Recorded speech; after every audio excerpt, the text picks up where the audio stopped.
You see those huge watercolor sets and wonder, how many paints do I actually need to make good art? The biggest beginner mistake is being overwhelmed by too many colors, which leads to muddy paintings. The secret to more vibrant, harmonious paintings is actually using fewer colors, creating natural unity. This approach also makes you a better artist by forcing you to truly understand color mixing. We'll find the ideal palette size, from the absolute minimum to the pro standard, and how to choose them. What's the absolute bare minimum number of paints? In theory, it's just 3: a primary red, yellow, and blue. But mixing a clean purple or green this way is hard. You often get dull, brownish results, a common frustration. The solution is a split primary palette. This is the top starting point for any serious artist. It uses 6 colors, a warm and a cool of each primary. From this base of 6, we get the standard palette size of 12 colors, adding key earth tones and convenient secondaries. And here's a fact. Most professional artists you follow also work with a core set of just 8 to 12 paints for most of their work. So the magic number is between 6 and 12. But what makes this system work so well? It's the science of color temperature. Let's break it down. Every primary color has a temperature bias. A warm red contains a hint of yellow. A cool red contains a hint of blue.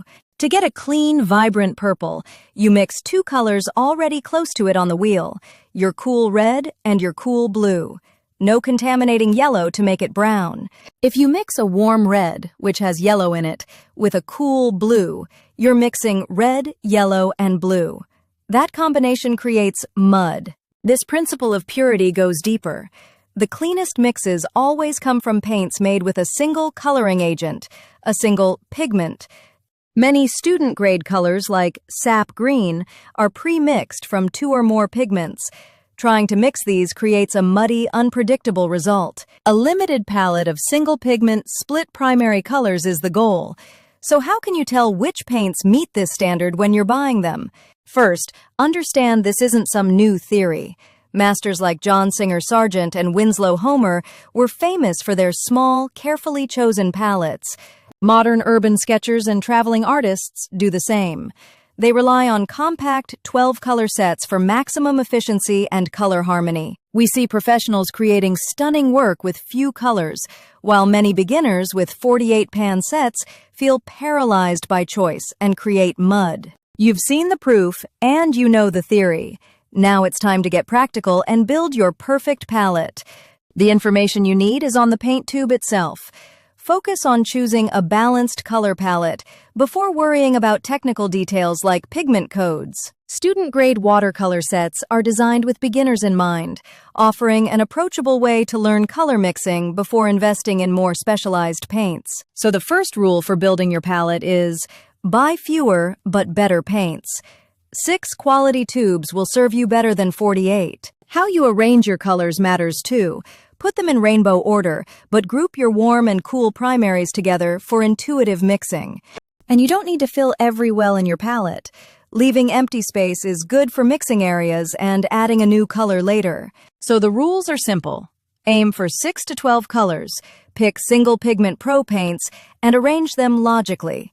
But how do you truly master them? There is one final vital step that connects everything: making a color chart or mixing grid of your specific paints.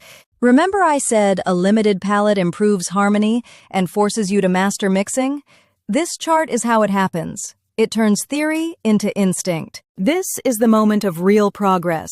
Once you know your limited palette this well, you stop searching for colors and you start creating them with intention. Moving from a cluttered, confusing palette to a powerful, efficient one is a huge step in your artistic development. Let's recap the method. We began by showing why more colors are not better.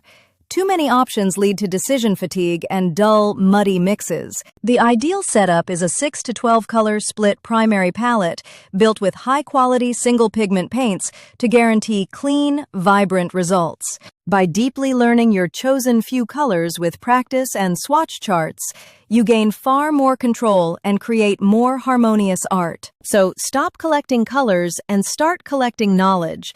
Choose your palette wisely, learn it completely, and watch your art change.